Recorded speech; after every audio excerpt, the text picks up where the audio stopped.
मुखेल वूळ योद्ध नाका म्हाका दया जाय। नियाळाक आदार भाग्यवंत थॉमस अक्विनास दया उतराचो अर्थ साद्या उतरांनी सांगता। दुसऱ्या मनशाची दुर्दशा पळयतच आमच्या काळजांत काकळूट निर्माण जाता। ही काकळूट आमकां जाता तो आदार दिवंक हुस्को दाखोवंक वडून व्हरता। पयल्या वाचपांत हेजिकिया राजा पिडेंत मरतलो म्हूण सर्वेस्पोर देव इजायासा वरवीं कळीत करता।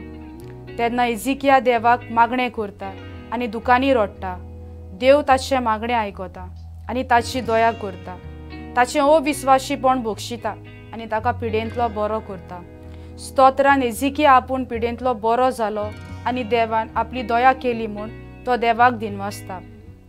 आयच्या शुभ वर्तमानान जेजू फारिजेवांक शिडकायता की समोर्तीच्या कायद्या परस पेल्याचे गरजेक पावप, दया करप अदीक म्हत्वाचें।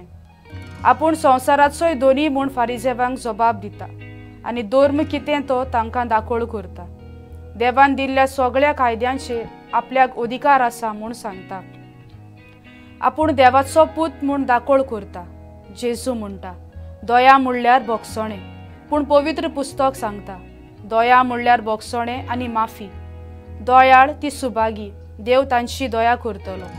म्हणटच आमी चुकतल्यांची आनी गरजेवताची दया करून तांकां आदार दिवया। म्हजो थाराव गोडटा ते भाशेन गरजेवताची दया करून आदार दितली।